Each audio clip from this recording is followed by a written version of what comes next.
Dear Biafrans and progressive Nigerians, I welcome you to this historic January 15 broadcast. On behalf of all those who carried out the January 15th revolution in 1966, I bring to you a message of truth and freedom, for it is only the truth that can set us free from the bondages of war and propaganda, which we confuse as history. My name is Colonel Emmanuel Nwobosi. I am 80 years old.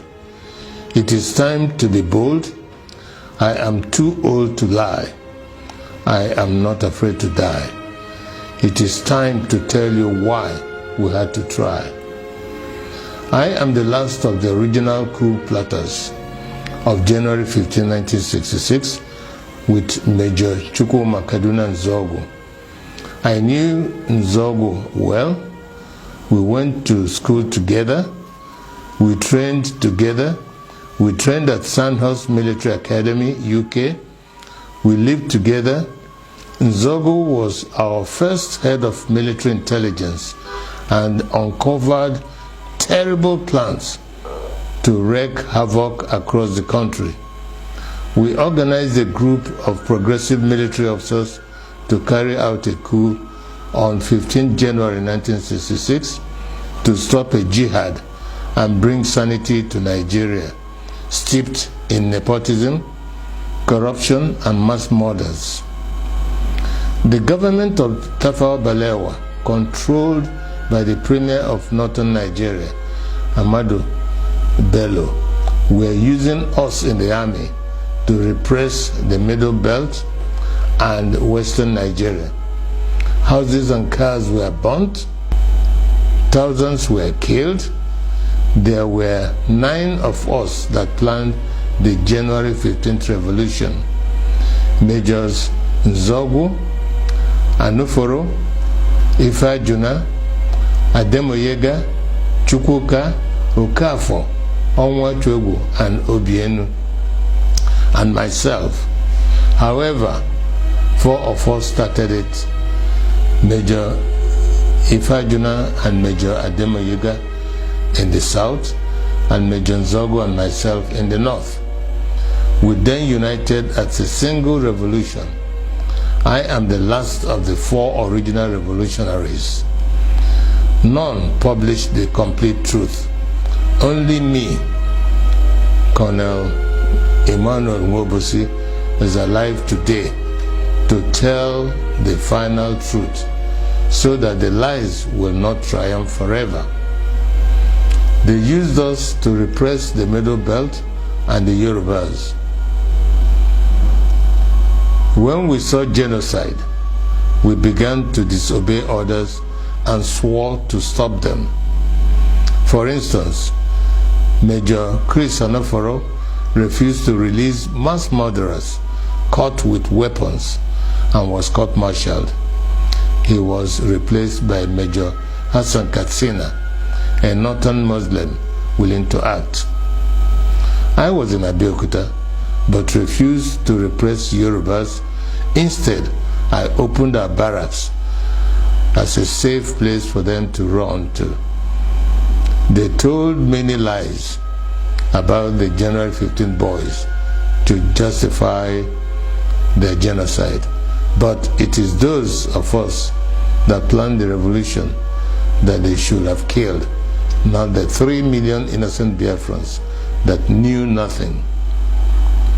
For years, I kept quiet, blaming myself and wondering whether at 27 I was too radical that my actions led to the death of millions. Today, the same evil in 1966 is being unleashed. As I watch, my sense of guilt has vanished, because we were not the evil. We were trying to stop the evil.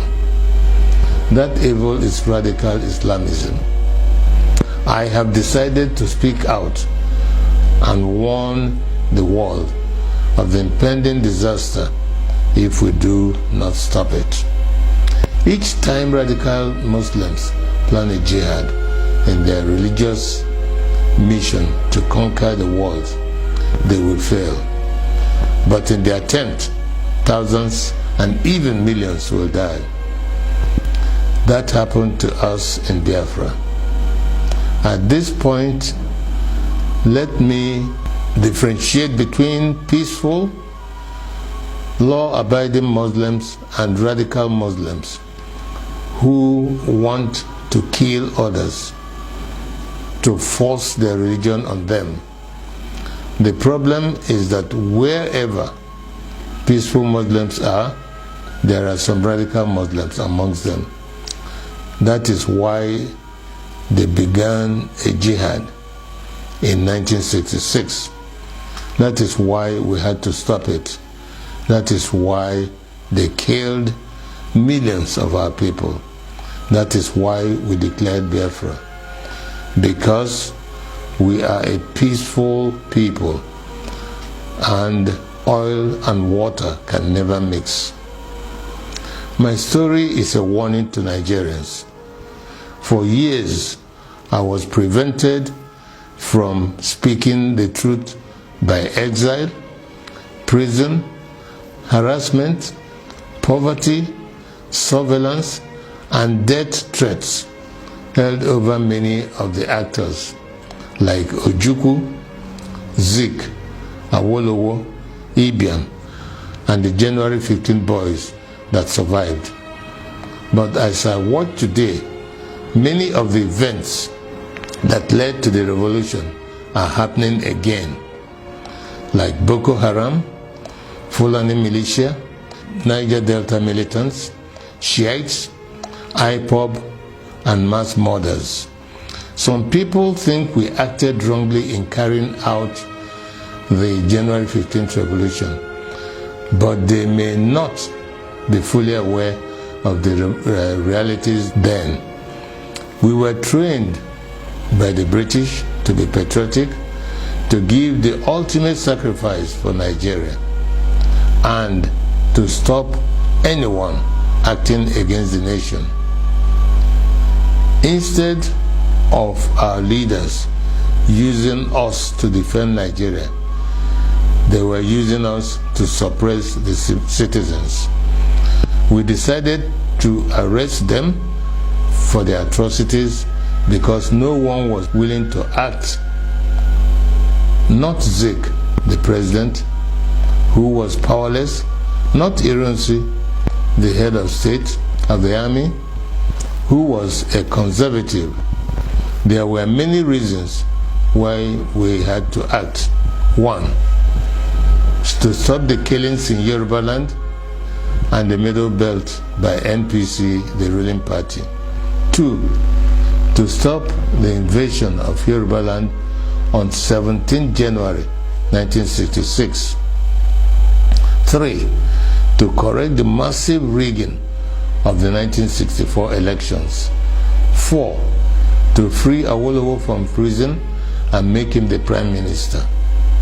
Five, to stop the terrible corruption, nepotism, and regionalism of the NPC, the ruling party.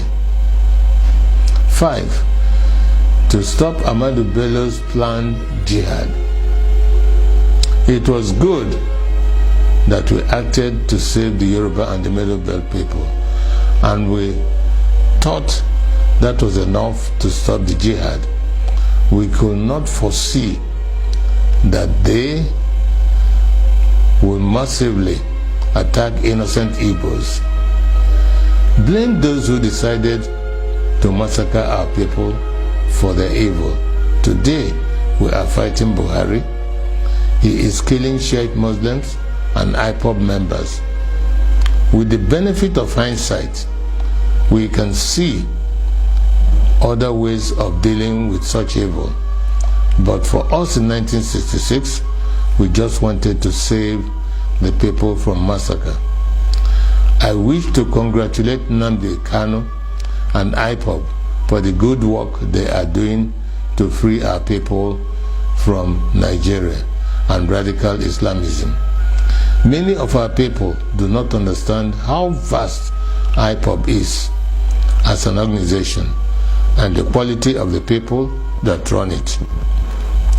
On arrival in Israel, I started meeting high-quality professionals, and I was amazed. I don't know how ipob united power professionals abroad, power traders at home, and ordinary people from market women to even riff-raff, all under one ipob family, with worldwide radio and television. Every Igbo and Biafran should be proud of them. They are the strongest force we have today to achieve freedom for all Nigerians. No wonder they can take on the Nigerian government and win. However, it is money that makes things work. I shall donate 10% of all the profits of my new book to ipob. It is my tithe to freedom. Tithing is God's tax to raise money for the government of the children of God. I urge you all to regularly do the same so we can have the resources to achieve our objectives.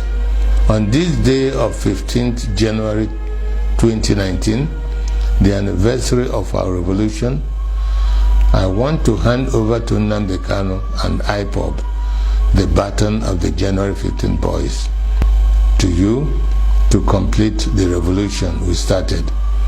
I am Ogene Obosi, a chief and elder of the Obosi people. I bring to you the blessings of the ancients. I fought for Biafra. I was wounded for Biafra. I shall die for Biafra. He said,